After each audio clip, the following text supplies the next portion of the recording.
এবং সেই সাথে আমি আমার সহ আলোচক শ্রদ্ধেয় ডক্টর এস এম নওশের, ওনাকেও আমি প্রথমবারের মতো দেখছি।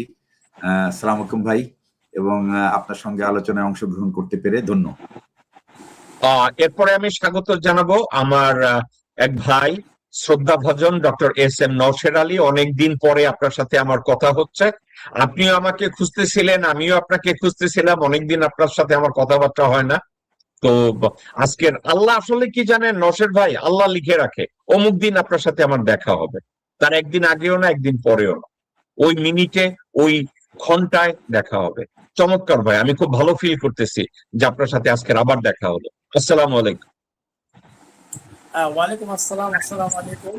আপনাকে অসংখ্য ধন্যবাদ আপনার শোতে আমাকে আমন্ত্রণ জানানোর জন্য, এবং আমার যিনি বিজ্ঞ সহ আলোচক আছেন ওনাকেও মোবারকবাদ। এই শোতে ওনার জ্ঞান গর্ব কথা আমরা শুনবো, এবং আশা করি আজকে একটা চমৎকার আলোচনা হতে যাচ্ছে, এবং যারা লাইভে আছেন বা শুনছেন বা পরবর্তীতে শুনবেন, আশা করি এখান থেকে অনেক কিছু জানতে পারবেন। ধন্যবাদ।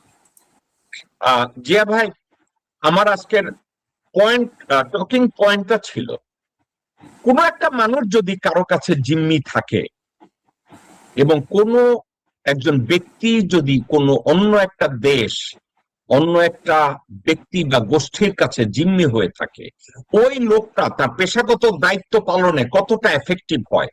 ইনডিরেক্ট উত্তর দেওয়ার দরকার নাই, আমি ডিরেক্ট যাচ্ছি আলোচনাটাকে শর্টকাট করার জন্য।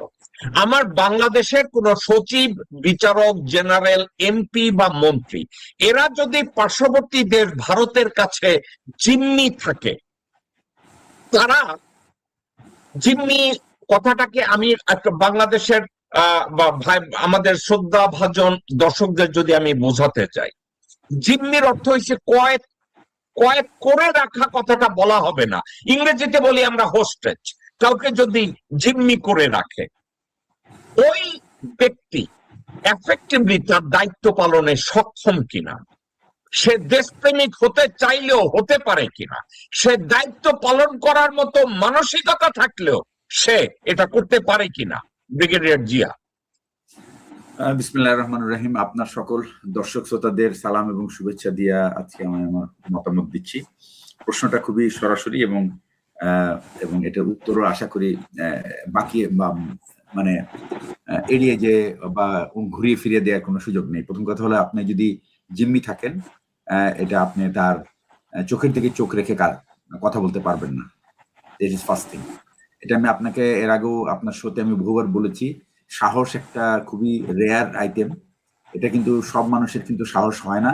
সাহস দুইটা কারণে হয়। একটা হলো যদি আপনার যদি সততা নিয়ে, সেটা ব্যক্তিগত সততা, চারিত্রিক সততা, নীতিবোধ, এগুলি যদি আপনার খুব শক্ত থাকে এবং আপনি এখানে যদি কোনো রকম নমনীয় ভাব না দেখান। আমি এরকম অনেক আমার চাকরিকালে 30 বছরের অভিজ্ঞতায় আমি অনেককে দেখেছি যারা এক বিন্দু মাত্র নিজেদেরকে কখনো কোনো কর্তৃপক্ষের কাছে নিজেকে সঁপে দেয়নি, এবং তারা খুব শক্ত কথা বলতে মানে অভ্যস্ত, এবং তার জন্য তারা অনেক রকম ভোগান্তি হয়েছে তাদের, কিন্তু তাতেও তারা কিছু মনে করেনি। তারা মনে করে যে তাদের এই সততাকে বিসর্জন দিয়ে আপোষ করে বেঁচে থাকার কোনো মানে নেই। সুতরাং যেই আপোষকামী হবে, যার কাছে এই দুর্বলতা আছে, সে কখনোই শক্তভাবে তার ক্লায়েন্টের কাছে চোখ তুলে তাকাতে পারবে না।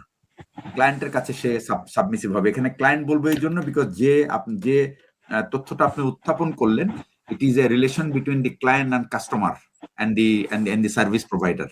সো এখানে হলো এই যিনি যাদের কথা আপনি বলছেন, দে আর দি সার্ভিস প্রোভাইডার, আর যে আপনাকে ক্যাপটিভ করে রেখেছে সে হচ্ছে আপনার ক্লায়েন্ট। তো আপনি ক্লায়েন্টের এগেনস্টে কখনোই যেতে পারবেন না। তো এটা কথাটা খুবই পরিষ্কার, এবং আমরা এই দৃশ্য রাজনৈতিক অঙ্গন থেকে শুরু করে বিভিন্ন অঙ্গনে দেখেছি।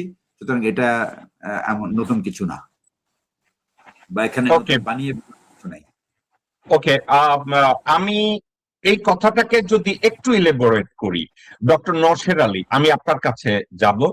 কথাটা হচ্ছে, কেউ ধরেন আমি যদি কারো কাছে জিম্মি হই এবং আমাকে যদি স্বরাষ্ট্রমন্ত্রীর দায়িত্ব দেওয়া হয় বাংলাদেশে, আমি যদি ভারতের কাছে জিম্মি, আমি বাংলাদেশের স্বরাষ্ট্রমন্ত্রীর দায়িত্বে গেলাম। এখন স্বরাষ্ট্রমন্ত্রীর অধীনে বিডিআর আছে, স্বরাষ্ট্রমন্ত্রীর অধীনে বাংলাদেশের পুলিশ আছে, স্বরাষ্ট্রমন্ত্রীর অধীনে আনসার ও ভিডিপি আছে।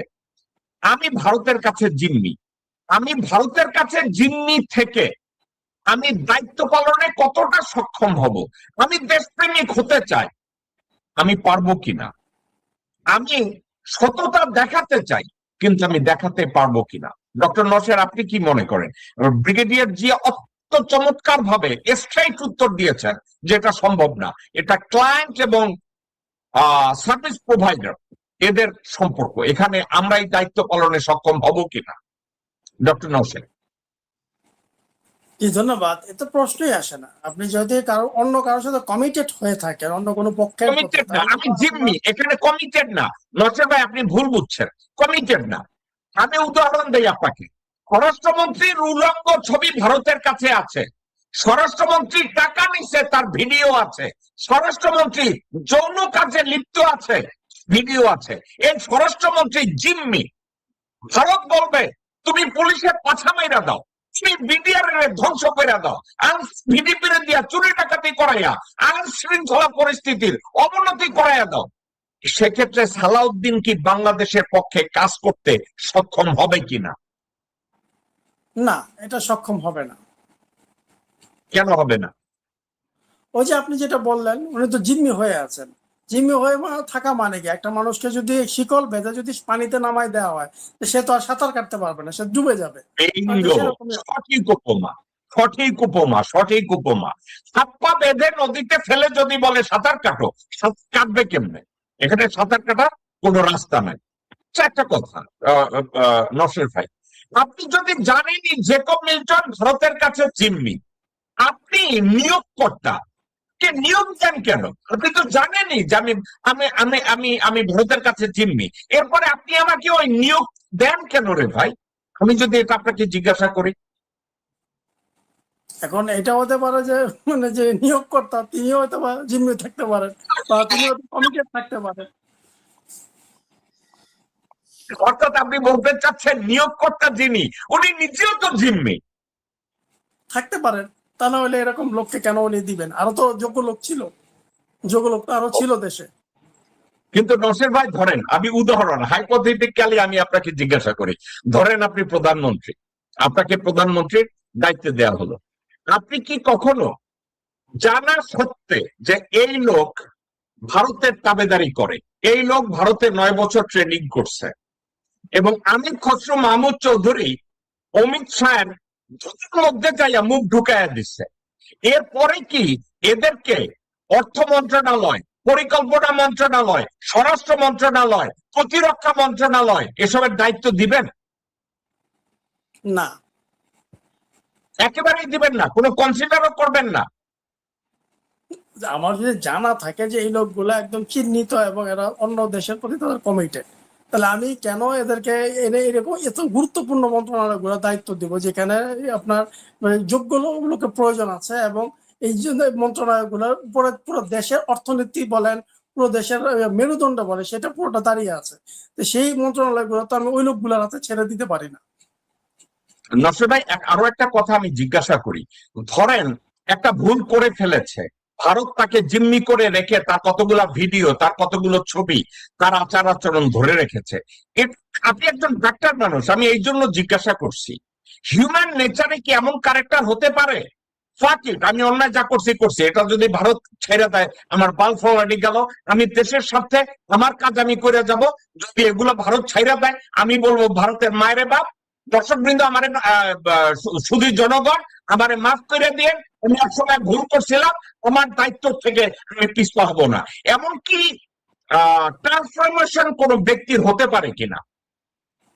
এটা করার জন্য যে পরিমাণে মেরুদণ্ড সোজা রাখা প্রয়োজন বা যে পরিমাণ গাটস প্রয়োজন, সেটা যদি না থাকে তাহলে এটা সম্ভব না। কিন্তু কিছু মানুষের গাটস আছে তো এ ধরনের থাকা, নাকি আপনি মনে করেন না? থাকলে তো ভালো, কিন্তু আমরা তো দেখছি না ওরকম কোনো কিছু। দেশের যা পরিস্থিতি যাচ্ছে, বর্তমান আইন শৃঙ্খলা পরিস্থিতি যেভাবে একের পর এক নিচের দিকে যাচ্ছে, আপনার কি মনে হয় না যে 141 দিনে 1150টা ধর্ষণ, এটা বাংলাদেশের জন্য গত 55 বছরের এই প্রথম একটা রেকর্ড? আপনার কি মনে হয় না স্বরাষ্ট্রমন্ত্রী এগুলো দেখেও না দেখার ভান করে। আপনার কি মনে হয় উনি সংসদে গিয়ে বলে এই নাম্বারটা 1132 বা 52 না 666টা ধর্ষণ হয়েছে? কত বড় নাদান বা কুলাঙ্গার হইলে একটা শুয়োরের বাচ্চা বলে 666টা ধর্ষণ হয়েছে, 1000 হয় নাই, 666 কেন হয়েছে এর জবাব ওর কাছে নাই। আপনার কি মনে হয় না ইচ্ছাকৃত ভাবে এগুলো দেখিও না দেখার ভান? এখন এটা হচ্ছে সম্পূর্ণ মানে কি বলে মানে একটা মানুষ যখন ওই যে আপনি আপনি বললেন যে জিম্মি যখন হয়ে যায় তখন তো আসলে তার আসলে কোনো কিছু করার থাকে না। দেখা যায় যে অন্য তাকে যারা জিম্মি করেছে তাদের পারপাস গুলো তাকে তার সার্ভ করতে হয় সেটা। ওকে, ওকে নসর ভাই, আমি আপনার কাছে ব্যাক করবো। জিয়া ভাই, আমি আর নসর ভাই যে কথাগুলো বলছিলাম, এমনও তো মানুষ আছে জিয়া ভাই, ধরেন আমাকে জিম্মি করে রেখেছে, কিন্তু আমার দেশের সামনে আমার দেশের জন্য দায়িত্ব পালনে আমাকে কঠিন সিদ্ধান্ত নিতে হবে। এমনও কি চরিত্র থাকতে পারে না আমি ঘুরে দাঁড়িয়ে বলবো ওর মায়েরে বাপ আমারে যা রাখছে রাখছে, জিম্মি করছে, আমি আমার কাজ করব। যদি আমার আকাম কুকাম বাইরে আসে আমি দেশবাসীর কাছে মাপ চাই নেব, কিন্তু আমি দেশের বিরুদ্ধে করব না। এমন দুই একটা চরিত্র হইতে পারে কিনা, থাকতে পারে কিনা? হ্যাঁ, সবচেয়ে বড় বড় বড় উদাহরণ তো বিল ক্লিন্টন এন্ড মনিকা লিউন্সকি। ব্যঙ্গ।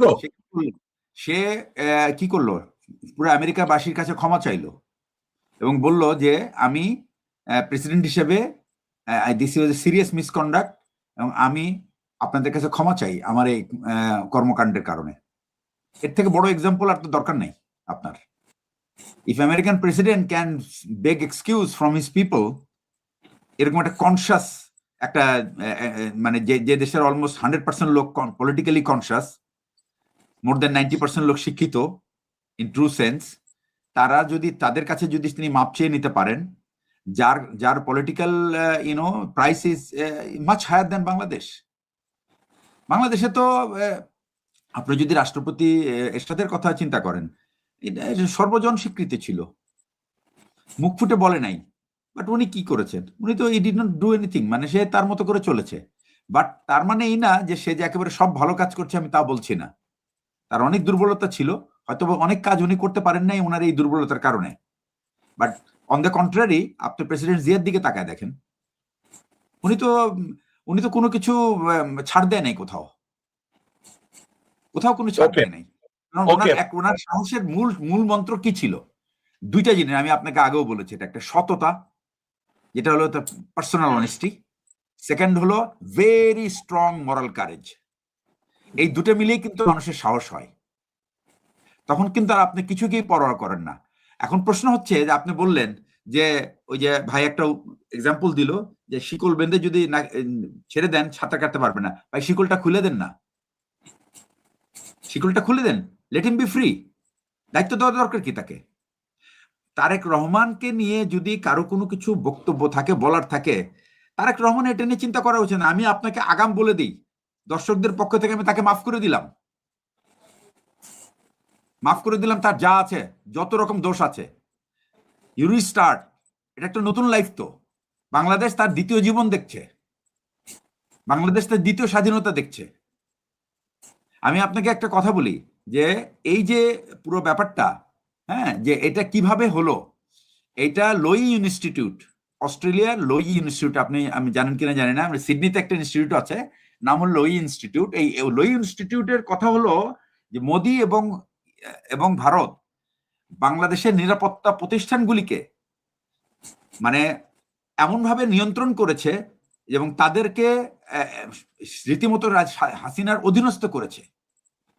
এবং তারা এটার উদ্দেশ্য ছিল প্রথমত দুইটা, একটা হচ্ছে হাসিনাকে রেখে তার সকল মানে উদ্দেশ্য হাসিল করা। তো এই কাজটা যখন করতে গিয়েছে তখন তো সবাই এর মধ্যে জড়িয়ে গেছে, এক একজন এককভাবে তারা দোষী সাব্যস্ত হয়েছে বা তারা অপরাধী হয়েছে। এবং এই অপরাধ থেকে মুক্তির জন্য তারা তাদের সবকিছু, একটা মানুষ যখন ডুবতে থাকে তখন সে চেষ্টা করে এক খড়কুটো ধরে বাঁচার জন্য। এখন যা দেখছেন আপনি, এটা হলো খড়কুটো অ্যাটেম্পট। বাট আমি আপনাকে একটা কথা পরিষ্কার করে দিতে পারি, বাংলাদেশের মানুষ কিন্তু আর এই সমস্ত ক্যারেক্টার কিন্তু আর দেখতে চায় না। তুমি যা করো ব্যক্তিগতভাবে করো না কেন, মানে এখন একটা জেনারেশন আসছে, যে জেনারেশন পার্সোনাল প্রবলেম নিয়ে they are not concern, they are interested about them, the country and the people and the interest of the country. That's it. সুতরাং এর জন্য যদি আপনাকে মাপ চাইতে হয়, ভাই আপনি তো জনগণের ভোটেই আসছেন, জনগণের কাছে ক্ষমতায়, তাই না? আপনি ওই ওই মাপটা, ওই অপরাধটা আপনি সেকেন্ড টাইম করবেন না। That's it. ওকে, আপনার একটা ডক্টর নরসের একটা কথা বলছে, এই কথাটাকে যদি আপনি একটু এলাবোরেট করেন। আপনি নিয়োগকর্তা, আপনি জানেন এরা ভারতের কাছে জিম্মি, এবং আপনি জানেন ওদের হাত পা শিকল দিয়ে বাঁধা। এরপরে আপনি তাদেরকে অর্থমন্ত্রী, স্বরাষ্ট্রমন্ত্রী, পরিকল্পনা মন্ত্রী বানান কি করে? তাইলে নিয়োগকর্তার অবস্থানটা কি? ডক্টর নরসের কিন্তু স্ট্রেট ওই জায়গায় হিট করে বলেছে তাইলে নিয়োগকর্তাও তাহলে নিয়ন্ত্রিত অন্য এক জায়গা থেকে, তিনিও জিম্মি। এই কথাটাকে আপনি কিভাবে দেখবেন? নিয়োগকর্তার সবচেয়ে বড় নিয়ন্ত্রণ হলো জনগণ। জনগণের থেকে বড় নিয়ন্ত্রক আর কেউ নাই। সুতরাং আমি এটাই তো বললাম আপনাকে যে কিন্তু যে ভাই বেয়াদবি নিয়েন না, এটা বইয়ের কথা, এটা বাই থিওরির কথা, এবং এটা ডেমোক্রেসির কথা, এটা রাষ্ট্রবিজ্ঞানের কথা। কথার সাথে আমি ডিসএগ্রি মোটেও করি না। অফকোর্স জনগণই তো তাকে ইলেক্ট করে, কিন্তু ওই প্রসঙ্গটা বাদ। জনগণ ইলেক্ট করে আর বাংলাদেশ বর্তমান সরকারকে ইলেক্ট করেছে কি করে নাই, এই প্রসঙ্গটা আজকে আমি টানবো না। কিন্তু আপনাকে যেই নির্বাচিত করে, ধরেন জনগণই ভোট দিয়ে নির্বাচিত করছে, করার পরে আপনি এমন একটা লোককে আইন মন্ত্রণালয়, স্বরাষ্ট্র মন্ত্রণালয় দিয়েছেন, আপনি জানেন তার হাত পা বাঁধা, শিকল দিয়ে বাঁধা, এরপরে আপনি তাদেরকে পুকুরে নদীতে নামায় বলছেন সাতটা। এখানে না, এখানে একটা আমি এটা একটু এক্সপ্লেন করি আমি আপনার এই ব্যাপারটা আমি কেন বলছি। সেটা হলো, প্রথম কথা হলো, জনাব তারেক রহমান রাজনীতিতে অনেক আগে এসছেন, রাজনীতি সম্বন্ধে উনি জানেন। রাজনীতি আর রাষ্ট্র পরিচালনা কিন্তু দুই ব্যাপার। রাষ্ট্র পরিচালনায় যে আপনি যে একটা যোগ্য লোককে আপনাকে নিয়োগ দিতে হবে, সেই যোগ্য লোকের আপনার যোগ্য লোক চেনার যে আপনার, এটাকে কি বলে, এটাকে বলা হয়, এটাকে আমি যেটা বলা হবে যে আপনার ইনটিউশন যেটা, এই ইনটিউশনটা জানার জন্য কিন্তু আপনাকে এই প্রশাসনিক জগতে কিন্তু একটু নাড়াচাড়া, একটু বিচরণ করতে হবে। সুতরাং এই যে লোকগুলিকে সিলেক্ট করা হয়েছে, এটার জন্য তারেক রহমানের ব্যক্তিগত সিলেকশন থেকে আমি মনে করি তাকে যারা উপদেশ দিয়েছেন তারা একটা বিরাট ভূমিকা পালন করেছেন। প্রশ্নটা হচ্ছে, এই জিম্মি কারা? যারা নাকি উপদেষ্টা, তারা কি জিম্মি, না স্বয়ং প্রধানমন্ত্রী? স্বয়ং প্রধানমন্ত্রীর ব্যাপারটা আমি গ্রহণ করতে চাই না এই কারণে, সেটা হচ্ছে স্বয়ং প্রধানমন্ত্রী একটা হলো দেশে ছিলেন না, ছিলেন উনি যে লন্ডনে। দুই নম্বর হচ্ছে যে তার যে জনপ্রিয়তা, তার মা এবং তার পিতার যে জনপ্রিয়তা, সেই জনপ্রিয়তাকে কিন্তু পুঁজি করেই কিন্তু এখানে আসছেন। এবং এই মুহূর্তে উনি যদি মানুষের চোখের ভাষা উনি যদি না বুঝতে পারেন, মানুষের কিন্তু চোখের ভাষা বোঝার ক্ষমতা কিন্তু রাজনীতিবিদের একটা প্রধান কাজ। এবং উনি প্রত্যেকটা জায়গায় কিন্তু মানুষ তাকে কিন্তু এই চোখের ভাষাটা কিন্তু প্রকাশ করেছে, এবং অনেকে কিন্তু খুব পয়েন্ট ব্ল্যাঙ্কে মুখেও বলেছে। এবং কয়েকদিন আগে জুলাই উপলক্ষে যে উনি যে অনুষ্ঠান করেছে, সেখানে কিন্তু তার দলের কর্মকর্তারা, এটা কিন্তু বিএনপির কিন্তু এইরকম দলীয় প্রধানের সামনে, অ্যাটলিস্ট বেগম খালেদা জিয়ার সামনে এইভাবে কথা বলার সাহস কিন্তু খুব কম লোক দেখিয়েছে। তার মানে ভাই, দিস ইজ 226, মানে 2026। এটা 1991 না, এটা 2001 না, এটা 1988 না, 84 না, 77 না। এই ভাষাটা যদি প্রধানমন্ত্রীর মতো একজন রাজনীতিবিদ, যাকে সবচেয়ে প্রজ্ঞাবান ধরা হবে, প্রধানমন্ত্রী একটা রাষ্ট্রের, যে একটা দলের যিনি প্রধানমন্ত্রী হন, তিনি হন সবচেয়ে প্রজ্ঞাবান ব্যক্তি। এই প্রজ্ঞাবান ব্যক্তি যদি উনি এই সিগন্যাল না বোঝেন, এখন ওনার দুই হাতে দুইটা, এক হাতে হলো জনগণের সেই এখনকার ভাষা এবং তাদের চেহারা, আর একদিকে হলো ওনার যে যদি কোনো দুর্বলতা থেকেও থাকে সেইটা ওনার এখন ওয়ে আউট করতে হবে, যে উনার অ্যাকচুয়ালি ওনার যে জোরটা কোথায়, উনি কোথায়, কোন দিকে উনি ঝুঁকবেন, উনি উনাকে নিজেকে বাঁচাবেন, নাকি উনার মানুষকে উনি এই যে কোটি কোটি মানুষ যে তার দিকে তাকায় আছে তাদেরকে বাঁচাবেন? উনি যদি ইভেন তাদেরকে ইন কনফিডেন্সও তাও নিতে পারেন, উনি একটা সেগমেন্ট করে নিয়ে যে তাদের সঙ্গে ইন কনফিডেন্স এটা বলতে পারেন যে this is what it is, এবং আমি এই জায়গায় আমি আটকে আছি, you have to help me out to rescue from here, নাহলে দেশ বাঁচবে না। ভাই একটা রাজনীতিবিদ যদি সে মন খুলে তার তার সহকর্মীদের সাথে কথা না বলতে পারেন, তার সমস্যা, প্রবলেম কি জানেন, আমাদের দেশের রাজনীতিবিদরা সাধারণ মানুষকে সবসময় বোকা ভেবে এসেছে। তারা মনে করছে তারা বোধহয় কিছুই জানে না। বাংলাদেশের একজন খুবই নিম্ন আয়ের মানুষ, যিনি খুবই মাঠে হেঁটে মানে খেটে খাচ্ছে, সেও কিন্তু এই বিষয়গুলি কিন্তু এখন বোঝে, কারণ এটা নতুন কোনো কিছু না। সুতরাং আপনি কাউকে চোখে ধুলো দিয়ে আপনি কিছু করার কোনো ভাই কোনো সুযোগ নাই। এবং this is the only reason that this government is facing trouble, because তারা ধুলো দিতে চাচ্ছে কিন্তু দেখছে যে এই ধুলো কাজ করতেছে না। ওকে, জিয়া ভাই, এই জন্যই কিন্তু এই অবস্থা। জিয়া ভাই, মানে কি এখান থেকে উত্তরানোর উপায় কি এখন? মিল্টন ভাই, না না না ভাই ভাই ভাই ভাই উচ্চারণের উপায় দিয়েন না। আমি আমি আমি আসছি, আপনি উত্তরানোর উপায় দিয়েন না, কারণ উত্তরানোর উপায় দিয়েন না একটা কারণে। জিয়া ভাই, উত্তরানোর উপায় প্রথম তাদেরকে আগে খুঁজতে হবে। দুই, উত্তরানোর উপায় তারা যদি খুঁজে, তারা ব্রিগেডিয়ার জিয়ারে খুঁজে বাইর করে ফেলাইবে, তারা ব্রিগেডিয়ার জেনারেল অন্য আরেকজনকে খুঁজে বের করে ফেলবে। আর যে উপায়গুলো আপনি এইখানে দিবেন, এগুলো আর উপায় থাকে না, কারণ এগুলো ডিসক্লোজ হয়ে যায়। সো উপায় দিয়েন না। আপনাকে আমি একটা কথা যদি আপনাকে আমি জিজ্ঞাসা করতে পারি, যে ভাই, আমরা হাইপোথেটিক্যালি ধরে নেই বাই চেইন অফ কমান্ড যে সালাউদ্দিন এবং আমির খসরু এবং ইকবাল হাসান মাহমুদ চৌধুরী টুকুর মতো লোকজনরা তারেক রহমানের নিয়োজিত। আপনাকে একটা কথা খুব লজিক্যালি যদি আমি কম্পেয়ার করতে পারি, ডক্টর মোহাম্মদ ইউনূসের অন্তর্বর্তীকালীন সরকারের যত উপদেষ্টা ছিল তার 4/3 ডক্টর ইউনূসের নিয়োজিত ছিল না, এবং তাদের নিয়োগের ক্ষেত্রে ডক্টর মোহাম্মদ ইউনূসের কোন নিয়ন্ত্রণও ছিল না। এই সত্য কথাটা কেউ স্বীকার করবে না। এখন তারেক রহমান, তার কাছে ডিজিএফআই যদি একটা কাগজ দেয়, সেই কাগজে লেখা আছে সালাউদ্দিন, তার অভিজ্ঞতার জায়গায় লেখা আছে উনি 9 বছরের ভারত অভিজ্ঞ। আপনাকে আমি একটা কথা শুনলে আপনি কিন্তু জিয়া ভাই আমার সাথে দ্বিমত করতে পারবেন না।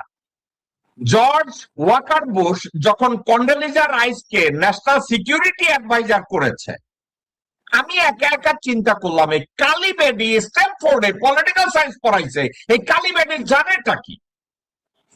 আমি তার পোর্টফোলিওতে যাইয়া দেখছি সে রাশিয়ান এক্সপার্ট, সে সোভিয়েত ইউনিয়ন এক্সপার্ট, সে কমিউনিজম এক্সপার্ট, তাকে ওখানে দিছে। এখন মজার কথা, তারেক রহমান যদি দেখে সালাউদ্দিন গুম হয় নাই কিন্তু নিজে গুম হইছে, এই কাহিনীটাকে সে এস্টাবলিশ করছে।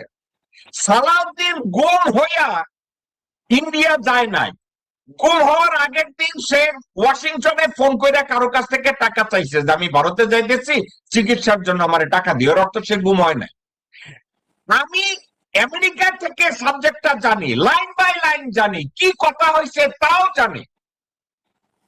তারেক রহমান জানে না, ডিজিএফআই জানে না, এনএসআই জানে না, সিআইডি জানে না, এটা আমাকে বিশ্বাস করতে বলেন। এবং এগুলো জানার পরে তারেক রহমানের কাছে প্রোফাইলটা দিচ্ছে। তারেক রহমান জিয়া সন্তান, তারেক রহমান খালেদা জিয়া সন্তান, তারেক রহমানের আক্কল জ্ঞান আছে, সে রাজনীতি জানে, সে দেশপ্রেম জানে।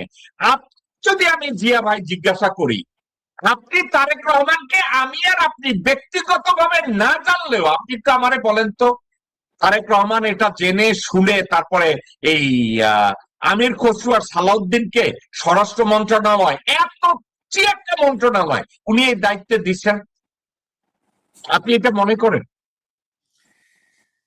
না, মনে তো করি না বলেই তো, সেই জন্যই তো অবাক যে একটা মানুষের যদি তার যদি আপনার উইকনেসেস গুলি আপনি জানা থাকে, যে আপনি জানেন যে ফাংশন করতে পারে না। তবে একটা জিনিস কি, যে এখন তো ধরেন 17ই ফেব্রুয়ারি সরকার গঠন করেছে, আজকে হলো আপনার জুলাই মাসের 8 তারিখ। তো আপনি যদি আজকে এই এই কি বলে আপনি 5 মাসের মধ্যে যদি আমি ইভ্যালুয়েট করতে চাই, তা আসলে যদিও আমরা করছি না এটা, আমরা এই কথাগুলি বলার উদ্দেশ্য হলো যে আমরা বারবার ওনাকে স্মরণ করিয়ে দেওয়া যে you don't have the right people with you, you have the wrong people with you, so find out the right people. ভাই আমি আপনাকে এখন একটা ভিডিও দেখাবো, এনজয় করেন ভিডিওটা।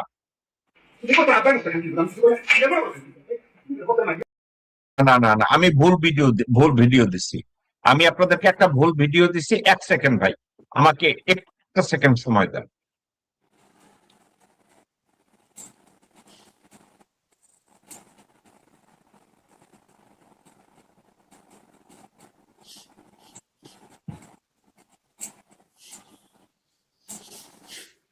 তো দেশের আইন শৃঙ্খলা পরিস্থিতিতে আমি আর আপনি 2 দিন আগে কথা বলেছি। কথা বলার পরে আমি আরো কিছু ভিডিও, আরো কিছু প্রুফ আমার কাছে এসছে, এবং এটা নিয়ে স্বরাষ্ট্রমন্ত্রীকে জিজ্ঞাসা করা হয়েছে। উনি বলছেন নাম্বারটা 10 না, নাম্বারটা 8। সবকিছু আলোচনার পরে আজকের দিনের আজকে একটা ঘটনা ঘটছে, আজকের এটা নিয়ে আমি একটু দেখাতে। জিয়া ভাই, যে লোকটাকে গুলি করছে সে কিন্তু যুব দলের নেতা, মিরপুরে। এখন এই ধরনের ঘটনা দিনে দুপুরে ঘটে, সন্ধ্যায় ঘটে, রাত্রে ঘটে। এখন আর অপরাধ করার জন্য, ধর্ষণ করার জন্য সন্ধ্যা লাগে না। এখন আর ধর্ষণ করার জন্য লোকচক্ষুর অন্তরাল লাগে না। যে কোনো জায়গায় ট্রেনে ধর্ষণ করে দিলেই হলো, গুলি করে দিলেই হলো। এরপরেও স্বরাষ্ট্রমন্ত্রী বহাল তবিয়তে আছে। এরপরেও স্বরাষ্ট্রমন্ত্রী সংসদে গিয়ে নির্লজ্জের মতো চৌরাস্তার মধ্যে পেশ করতে বসে যায়। তো তাইলে নিয়োগকর্তা কি এগুলো দেখে না আপনার মনে হয়? তো আমি আবার প্রিভিয়াস কোয়েশ্চেনে ফিরে যাই। তারেক রহমান, তাকে আমরা ব্যক্তিগতভাবে না জানলেও অ্যাকর্ডিং টু হিজ পার্সোনালিটি এবং পোর্টফোলিও এত কিছু জানার পরেও আপনি কি মনে করেন উনি সালাউদ্দিন এবং আমির খসরু মাহমুদের নিয়োগকর্তা? এটা তো আমি আমার সাদা দৃষ্টিতে তো আমার বলতে হয় উনিই তো নিয়োগকর্তা, কিন্তু এর পেছনে যদি কেউ থাকে সেটা তো আর আমি যদি জিয়া ভাই, আমি জানি আমি আপনাকে $1 মিলিয়ন একটা কোশ্চেন কইরা আপনারা হট সিটে বসাই দিচ্ছি, আমি এটা বুঝি ভাই। কিন্তু এমনি আপনি যদি অনুভূতি ধরেন আমার আর আপনার, টেলিভিশনের ইন্টারভিউ ভুলে যান। তারেক রহমান এই লোককে জেনে শুনে বুঝে নিয়োগ দিয়েছে, এটা কি আপনার আমার ডক্টর নওশেরের বিশ্বাস করতে হবে? বিশ্বাস করা কঠিন, বিশেষ করা কঠিন। ডক্টর নওশের, আপনি আমি ব্রিগেডিয়ার জিয়া, আমরা তারেক রহমানকে ব্যক্তিগতভাবে চিনি না, কিন্তু ওনার পার্সোনালিটি দেখি, ওনার কাজকর্ম কথাবার্তা শুনি। উনি জিয়ার সন্তান, উনি বেগম জিয়ার সন্তান। উনি সালাউদ্দিনের টোটাল পোর্টফোলিও ওনার সামনে আছে। ডিজিএফআই ওনাকে ব্রিফ করেছে, এনএসআই ব্রিফ করেছে, সিআইডি ব্রিফ করেছে। এরপরেও আমি, আপনি, ব্রিগেডিয়ার জিয়া এবং জনগণ আমাদেরকে বিশ্বাস করতে হবে যে তারেক রহমান এই সালাউদ্দিনকে এই পজিশনে বসিয়েছে এবং আজ পর্যন্ত সে বহাল তবিয়তে আছে এবং সংসদে গিয়ে সে লেকচার দিচ্ছে। এটা কি বিশ্বাস করতে হবে যে ওনার নিয়োগকর্তা তারেক রহমান? এখন আমি ওই ব্রিগেডিয়ার জিয়া সাহেবের সাথে একমত। অ্যাপারেন্টলি তো আসলে এটা নিয়োগকর্তা তারেক রহমান। এখন এটার পিছনে কারা কলকাঠি নাড়ছে সেটা তো আসলে অন দ্য স্ক্রিন বলাটা খুব মুশকিল। তবে আমরা এগুলো সব ভুলে যেতে রাজি আছি। তারেক রহমান সাহেব যদি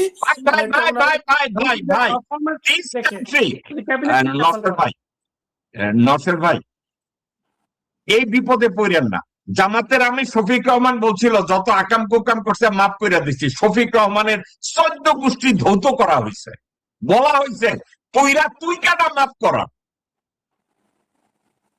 এই রিস্ক আপনি নিয়েন না, আমি নেব না, আপনিও নিয়েন না, ব্রিগেডিয়ার জিয়াও নিবে না। একটা কথা নওশের ভাই, আমি আর আপনি নর্মাল কনভারসেশনে, ডক্টর মোহাম্মদ ইউনূসকে বলা হয়েছে যে জাহাঙ্গীরের স্বরাষ্ট্র মন্ত্রণালয় বসাইছে কে? এই বুইড়া হাবড়া দামড়া, মুখতে গেলে পায়খানা ফিরা দেয়, এই লোকরে বসাইছে কে? আপনি কি কখনো 18 মাসের শাসনামলে একটা বারের জন্য দেখেছেন ডক্টর মোহাম্মদ ইউনূস জাহাঙ্গীরের বসায়া কইছে আইন শৃঙ্খলা পরিস্থিতি তুমি সামলাও কেমনে? ভিডিও কোন একত্রে ছবি কোন জায়গায় দেখছেন মিডিয়াতে? না। অথচ জাহাঙ্গীর আর ওয়াকারের ছবি গুলো আছে, ওয়াকার বসে বসে জাহাঙ্গীরের লেকচার দেয়, এমন ভিডিও আছে। তাইলে দেশটা চালাইছে কে, ইউনূস না ওয়াকার? ওই যে অ্যাপারেন্টলি ইউনূস সাহেব চালাচ্ছে, পিছনে বাকিরা ভাই অ্যাপারেন্টলি কি প্রধানমন্ত্রীর ডেজিগনেশনটা, প্রধান উপদেষ্টার ডেজিগনেশনটা ইউনূসের ছিল, এই জন্য দায়ভারটা তার ঘাড়ে। আমি জানি this is the protocol, the way it should be. কিন্তু একটা কথা আমরা সবসময় বলি, the reality happen behind the scene, পিছনে। এখন একটা কথা, আপনারা সার্জারি করাইতে অপারেশন রুমে নিতেছেন, যে সার্জারি করে একটা সাহেব মুখের মধ্যে একটা মাস্ক পরে সামনে এসে লোকজন রে কয় আপনার রুগীকে আমি ঠিক করে দেবো, অসুবিধা নাই। কিন্তু ওই হালায় আসলে সার্জারি জানে কি জানে না, এটা কি আমরা জানি নাকি? আমরা কি ওর মেডিকেল ক্রেডেনশিয়াল দেখছি? ও মুখের মধ্যে একটা মাস্ক দিয়ে সামনে আইছে। তো ডক্টর মোহাম্মদ ইউনূস আর তারেক রহমান মুখের মধ্যে একটা মাস্ক দিয়ে বয়ে রয়েছে, প্রধানমন্ত্রী আমরা প্রধান উপদেষ্টা, কিন্তু পিছনে অপারেশন থিয়েটারে কি হয় এটা আমরা কেমনে জানি? বাস্তবতা, জেনারেল জাহাঙ্গীর যখন স্বরাষ্ট্র উপদেষ্টা, কোন একটা জায়গায় যে প্রধান উপদেষ্টা স্বরাষ্ট্র উপদেষ্টার সাথে একত্র বসে কথা বলছে আইন শৃঙ্খলা পরিস্থিতি নিয়ে, ডক্টর মোহাম্মদ ইউনূস অসন্তোষ জানিয়েছে, স্বরাষ্ট্রমন্ত্রীকে ধমক দিয়েছে, স্বরাষ্ট্রমন্ত্রীকে এই কথা বলেছে, অথবা ডক্টর মোহাম্মদ ইউনূস আইজি বাহারকে ডেকে বকাবকি করছে, দায়িত্ব পালন করছো না কেন?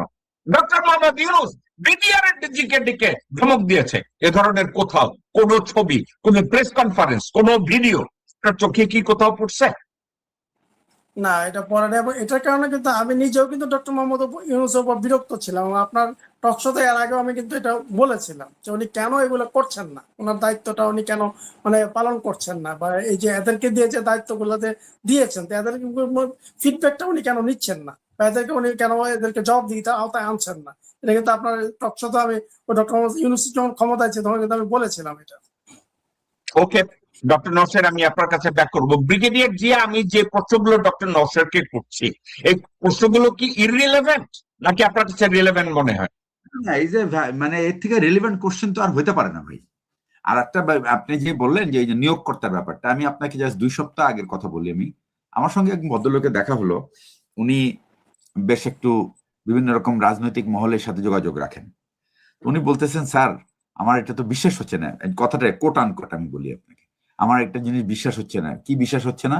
বলে যে আমার কাছে একজন লোক এসে বলল যে ভাই আপনি একটা ভালো এমপির নাম দেন আপনাদের দলের, যে যাকে আমরা নৌমন্ত্রী হিসেবে বানাইতে পারি। বলে তুমি কিভাবে নৌমন্ত্রী বানাবা? নৌমন্ত্রী বানাবে তারেক সাহেব। বলে ওই সেটা আপনার ব্যাপার, সেটা আপনার চিন্তা নাই, আপনার নাম দেন যাকে না বানানো যায়। বলে তুমি কেমনে করবা এটা? বলে তার ইন্ডিয়ার সাপোর্ট থাকলেই সে হয়ে যাবে। দিস ওয়াজ হিজ ওয়ার্ড, যে ভারতের যদি সমর্থন থাকে তাহলে সে হয়ে যাবে। ভাই জিয়া ভাই, আপনার কথাটা আমি এর আগে শোতে আপনি বলেছেন। এখন আপনাকে আমি অত্যন্ত দায়িত্ব নিয়ে কৃতিত্বের সাথে আপনাকে অভিনন্দন জানিয়ে আমি একটা কথা বলছি। সেম প্রপোজালটা আমার সাথে গত 2 দিন ধরে হচ্ছে, সেম প্রপোজাল, এবং এই সোর্সটাকে আমি খোঁচা মেরেছি যে এই নিয়োগকর্তাটা কোন জায়গা থেকে। আমি দেখি জেনারেল ওয়াকার এবং ভারতীয় হাইকমিশন। জেনারেল ওয়াকার ফার্স্ট, যেই সোর্স আমাকে অ্যাপ্রোচ করেছে তাদের সরাসরি সোর্স জেনারেল ওয়াকার, দ্বিতীয় সোর্স ভারতীয় হাইকমিশন। তাইলে নিয়োগকর্তা বাংলাদেশে তারেক রহমান না, সরকারের নিয়োগকর্তা সেনাপ্রধান এবং ভারতীয় হাইকমিশন।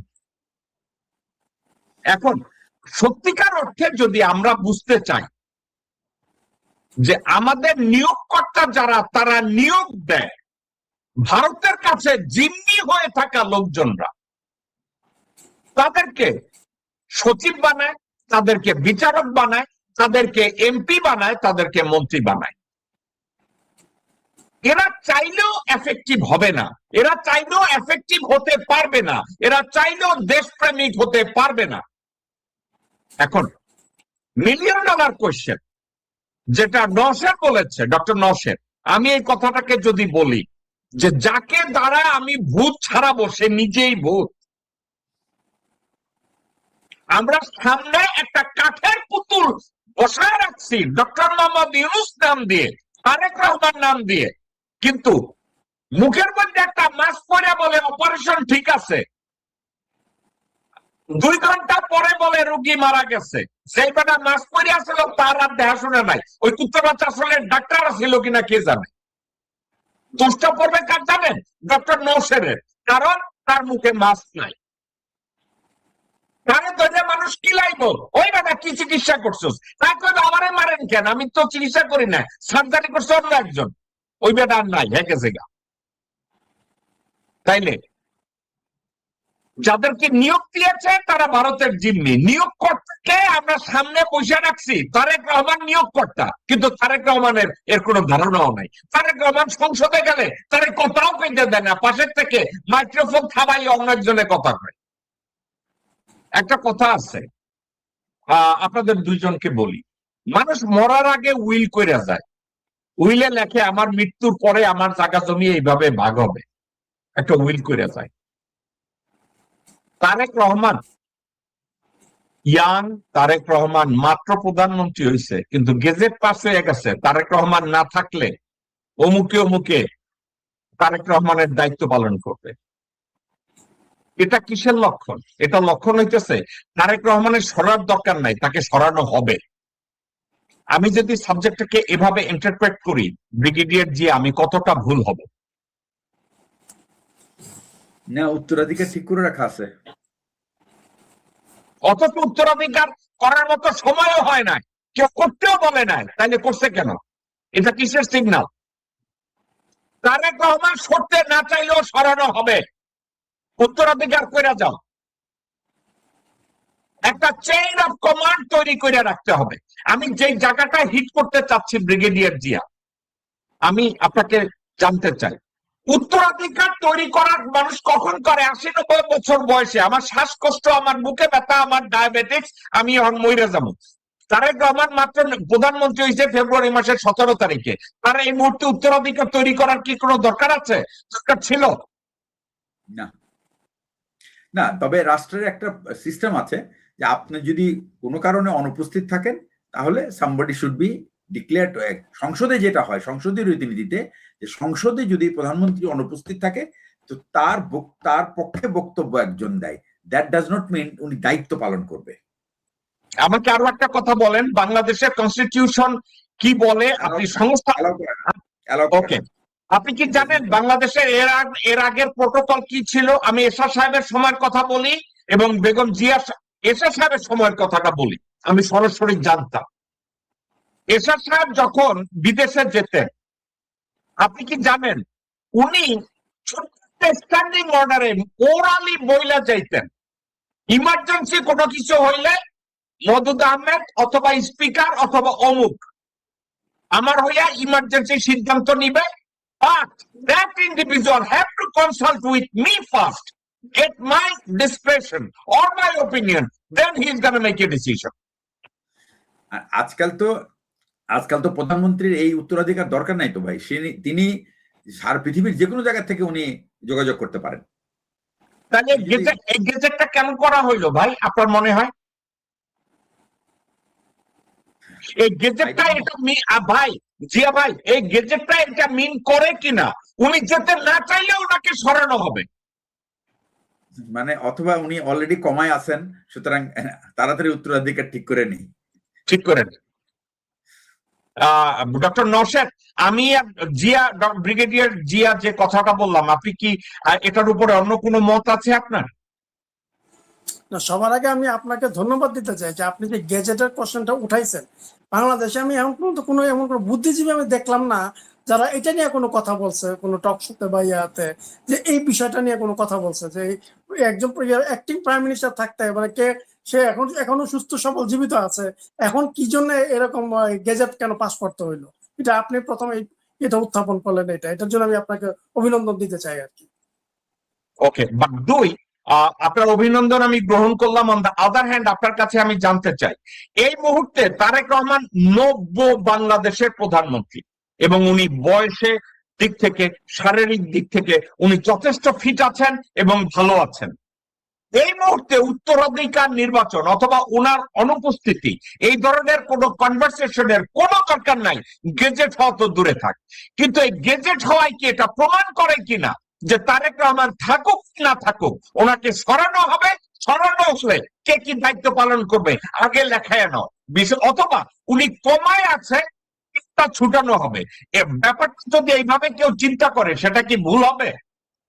না, এটা মোটেই ভুল হবে না, কারণ এটা তো জনমনে সন্দেহ দেখা দিচ্ছে।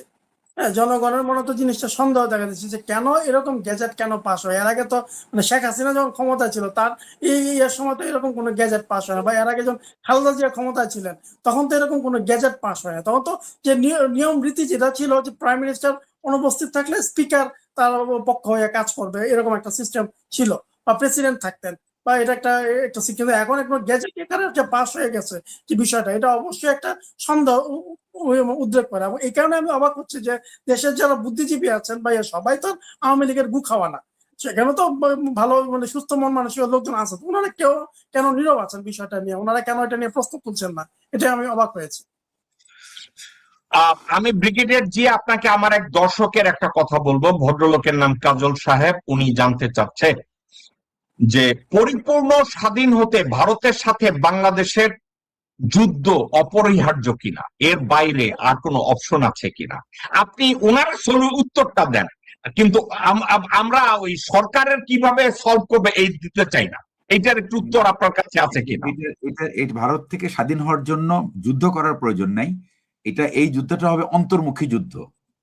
আমি এটা বহির্মুখী যুদ্ধ না, এটা অন্তর্মুখী যুদ্ধ। সেটা হচ্ছে আপনি ভারতের যে দালালগুলি আছে, এই দালালগুলিকে আপনি খুঁজে, এই যুদ্ধটা দরকার।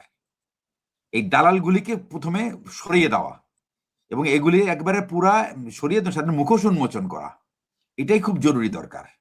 আমি আপনাকে যদি একটা কথা জিজ্ঞাসা করি, brigadier Zia, you are a military personnel, আমার কথাটা আপনি পছন্দ করতেও পারেন নাও করতে পারেন।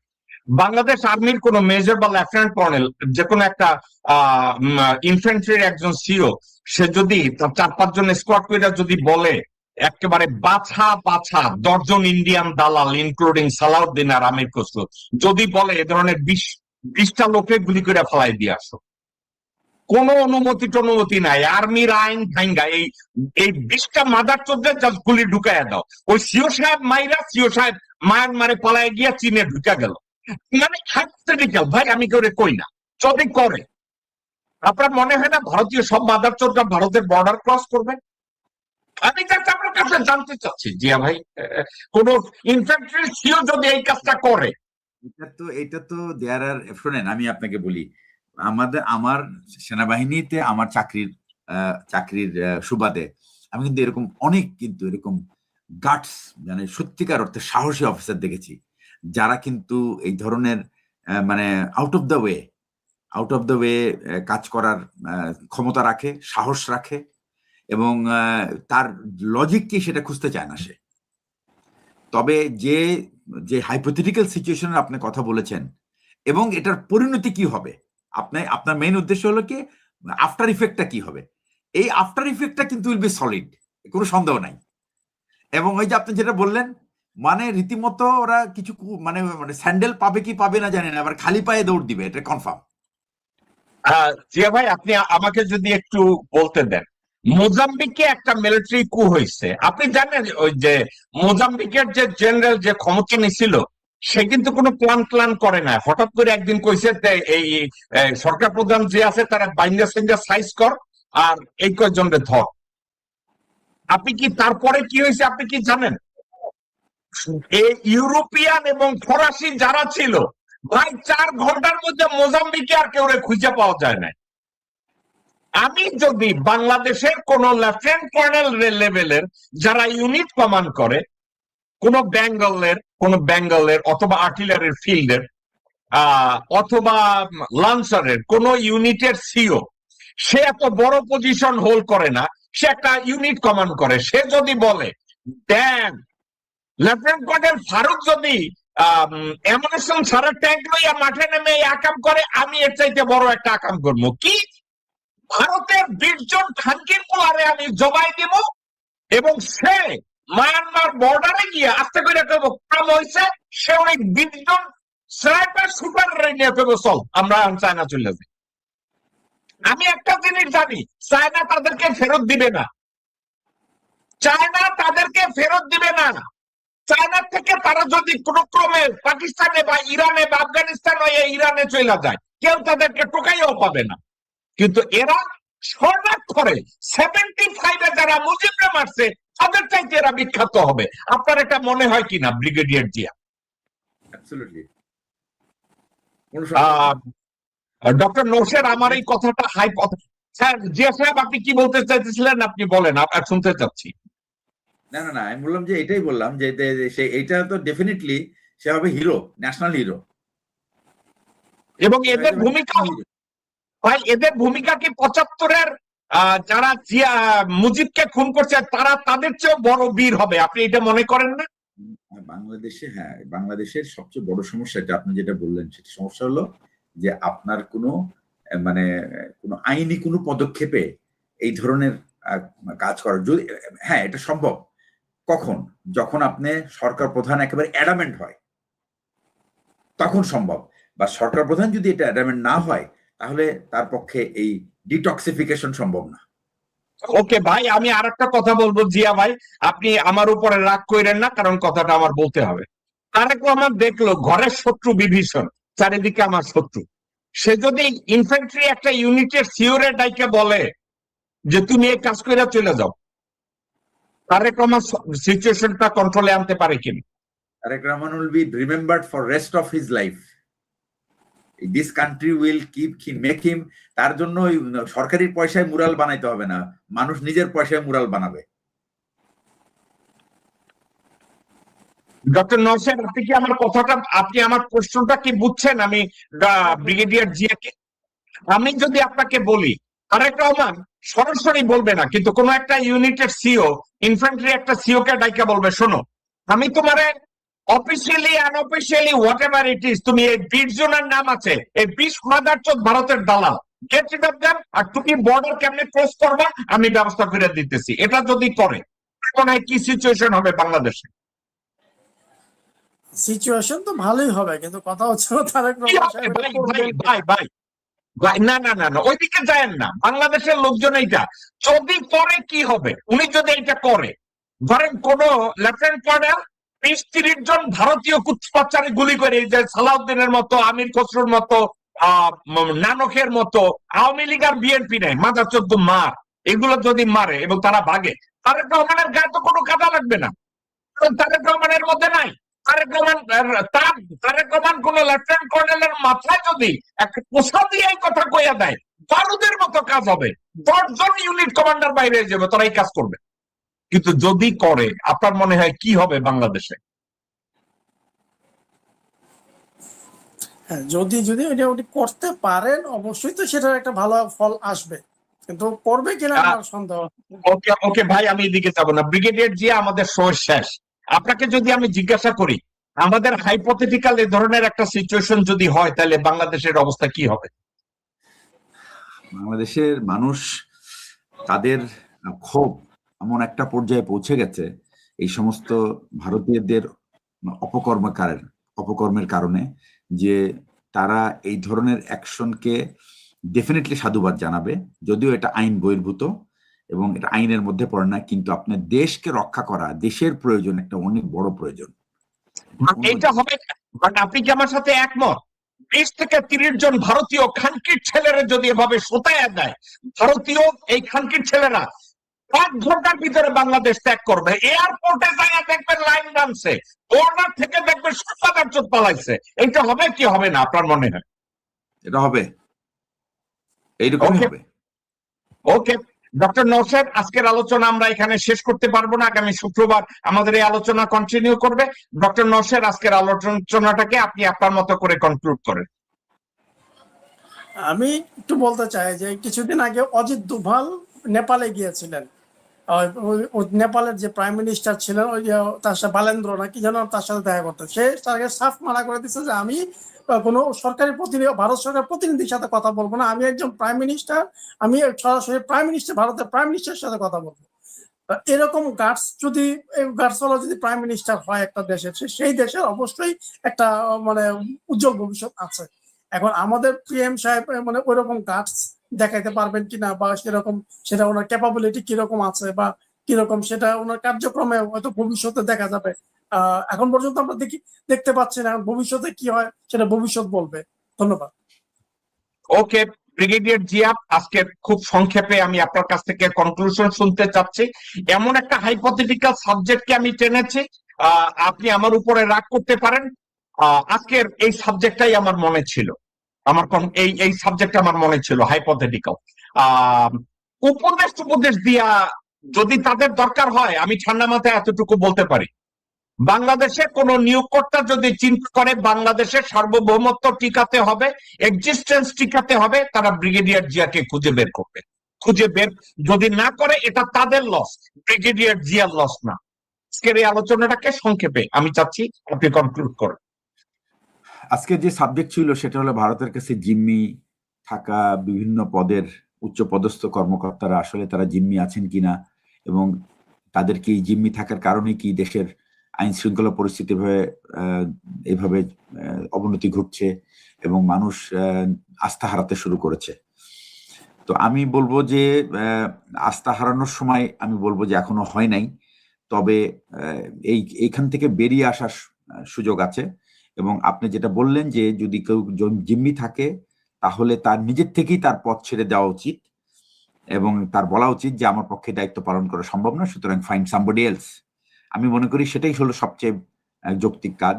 আর 2 নম্বর হচ্ছে যে সরকার প্রধান যিনি নিয়োগ দেন বিভিন্ন পদে, তার দায়িত্ব হচ্ছে যে তিনি যদি মনে করেন যে এই ব্যক্তিকে দিয়ে আমার দেশের মানুষের কল্যাণ হচ্ছে না, দেশের কল্যাণ হচ্ছে না, এবং সেই সাথে সরকারের বদনাম হচ্ছে, তাহলে তিনি তাকে তার পদ থেকে সরিয়ে দিতে পারেন। আর 3 নম্বর যে পয়েন্টটা আপনি বললেন, এই পয়েন্টটা অ্যাবসলিউটলি এক্সট্রা জুডিশিয়াল। এটা কখনোই আমরা এটা কল্পনা করতে পারি না বা আমরা ভাবতেও চাই না, কিন্তু ঠিক একই ইফেক্ট আপনি করতে পারেন যদি সরকার প্রধান চান যে তিনি শক্ত হতে চান এবং তিনি তার প্রশাসনকে বা তার সিলেকশনকে উনি একটা নিউট্রালি ক্যাপেবল। এই কথাটা যেটা আমি এর আগে বলতে চাচ্ছিলাম সেটা হচ্ছে যে আপনি কিন্তু দেখেন, আমি একটা উদাহরণ দিই, শেখ হাসিনা যখন কোনো অপকর্ম করতে চাইতো সে কিন্তু সবসময় আইনের, আদালতের দোহাই দিয়ে করতো। সেই ইস্যুটাকে আদালতে নিয়ে যেত এবং আদালতের মাধ্যমে বলতো ভাই আমার তো কিছু বলার নেই, তা আদালত বলছে, আমি তো আইনের মানুষ, আইন আমাকে মেনে চলতেই হচ্ছে। তো তারেক জিয়া যদি চান যে উনি উনার উদ্দেশ্য, উনার নিয়োগকর্তা জনগণ, তাদেরকে যদি উনি হ্যাপি করতে চান, তাহলে উনি উনার পথ বাতলাতে পারেন। এরকম অনেক বুদ্ধি দেওয়ার মানুষ আছেন, তার পার্টিতে আছে, তরুণরা আছে, তাদের সাথে উনি কনসাল্ট করতে পারেন। এবং আমি এই দৃষ্টিতে দেখি যে উনার যে প্রথম মন্ত্রিসভা সিলেক্ট হয়েছে, এই মন্ত্রিসভার যে যাদেরকে নির্বাচিত করা হয়েছে এবং যে পোর্টফোলিও দেওয়া হয়েছে, এটাতে তারেক রহমান সাহেবের কতটুকু কন্ট্রিবিউশন আছে ঠিক আমি জানি না, তবে উনাকে যারা অ্যাডভাইস করেছেন definitely they had bad intention. এটাই আমার বক্তব্য, আর কিছু না। তবে এইটার থেকে উত্তরানোর উনি 6 মাস টাইম দিয়েছেন এই সমস্ত মন্ত্রীদেরকে, যে 6 মাস শেষ হবে 17ই অগস্ট, এবং অগস্ট মাসটা বাঙালির জীবনে বাংলাদেশের জীবনে একটা সাংঘাতিক মাস। এই মাসে কিন্তু যত রকম অঘটন দুর্ঘটন সব এই মাসেই হয়েছে। সুতরাং আমি বলবো যে সবাইকে খুব সতর্ক থাকতে এবং এই অবস্থা থেকে উত্তরানো অত্যন্ত জরুরি। এবং এই জরুরি যেহেতু আপনি বলেছেন যে আমরা এখানে পথ বাতলাতে যাব না, সুতরাং আমি বলবো না যে আমি আমি ওইভাবে কোনো সলিউশন আমি দিতে চাচ্ছি না। যেটা হচ্ছে যে আমরা আমাদের প্রধানমন্ত্রীকে আরো ইফেক্টিভ এবং আরো সাহসী এবং পদক্ষেপ নিতে দেখতে চাই, যেন তিনি বাংলাদেশের স্বার্থকে টিকিয়ে রাখা এবং দেশের স্বার্থ, দেশের মানুষের স্বার্থকে যেন সর্বোচ্চ অগ্রাধিকার পায়, সেই দিকে যেন উনি খেয়াল রাখেন। অন্য কারো কোন দেশ খুশি হলো বা অখুশি হলো সেটা নিয়ে চিন্তা করার দরকার না। আর উনার কোনো দুর্বলতা আমাদের কাছে নাই, আমাদের কথা, উনার কোনো দুর্বলতা আমাদের কাছে নাই। সুতরাং উনার ভয় পাওয়ারও কিছু নাই, উনার প্রকাশ করারও কিছু নাই, উনার ভয় পাওয়ারও কিছু নাই। উনি কিন্তু নির্দ্বিধায় উনি দায়িত্ব নিতে, উনি শক্ত সিদ্ধান্ত নিতে পারেন এবং জনগণ সেটা মেনে নিবে, দেশের স্বার্থে যদি সেটা হয়ে থাকে। এই বলে আমি আমার বক্তব্য শেষ করছি। ধন্যবাদ। Brigadier Zia, doctor S M Nowsher Ali, আপনাদের দুজনকে অনেক ধন্যবাদ। বাংলাদেশ সময় গভীর রাত্র, আপনারা আমাকে সময় দিয়েছেন দেশের এবং সমাজের স্বার্থে। আপনাদের কন্ট্রিবিউশন আমার মনে থাকবে, আমার দর্শকদের মনে থাকবে, এবং দেশপ্রেমিক সবাই আপনাদের এটাকে মনে রাখবে। আপনাদের সাথে খুব শীঘ্রই আবার দেখা হবে অন্য কোনো বিষয় নিয়ে। আমার জন্য আপনারা দোয়া করবেন, আমি আপনাদের জন্য দোয়া করি। আমি এবার কনক্লুড করব, আপনারা চাইলে আমার সাথে থাকতে পারেন। শুধু দর্শক শ্রোতাই ছিল আমাদের সব।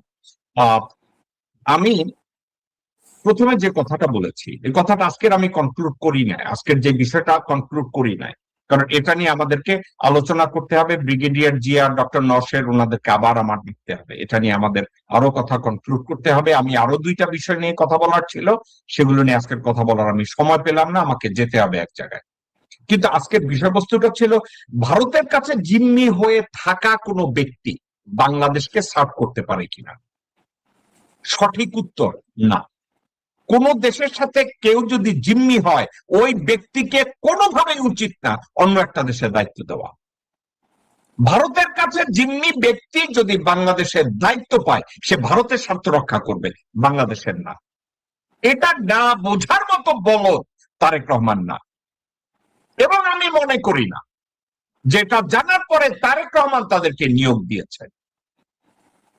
ব্রিগেডিয়ার জিয়া এবং ডক্টর নওশের সঠিক কথা বলেছে, উনি নিয়োগ না দিলেও বাই প্রোটোকল ওনার ঘাড়ে এই দায়িত্বটা পড়ে। এখন এটা তারেক রহমান বুঝেন কিনা, অফকোর্স বুঝেন, কিন্তু একটা কথা আছে, তারেক রহমানের কিছু কিছু আচরণে মনে হয় ওনাকে কেউ শিকল বেঁধে বঙ্গোপসাগরে নামিয়ে দিয়েছে সাঁতার কাটার জন্য। এখন তারেক রহমান শিকল কিভাবে ছুটাবেন, কার দ্বারা ছুটাবেন, কখন কিভাবে ছোটাবেন, লোকজন আছে, বিএনপির মধ্যে আছে, বিএনপির বাইরে আছে। আমি বা ব্রিগেডিয়ার জিয়া কোনো একজন লোককে মোটিভেট করতে হয়তো পয়সা দিতে হবে, নতুবা রিসোর্স দিতে হবে, নতুবা অনেক কিছু করতে হবে। কিন্তু তারেক রহমান বাংলাদেশকে রক্ষা করতে গেলে কিছু মানুষকে আপনি মাথায় একটা কোচি দিলে $1 মিলিয়ন কাজ হয়ে যাবে। এই কাজটা আপনি করবেন কিনা?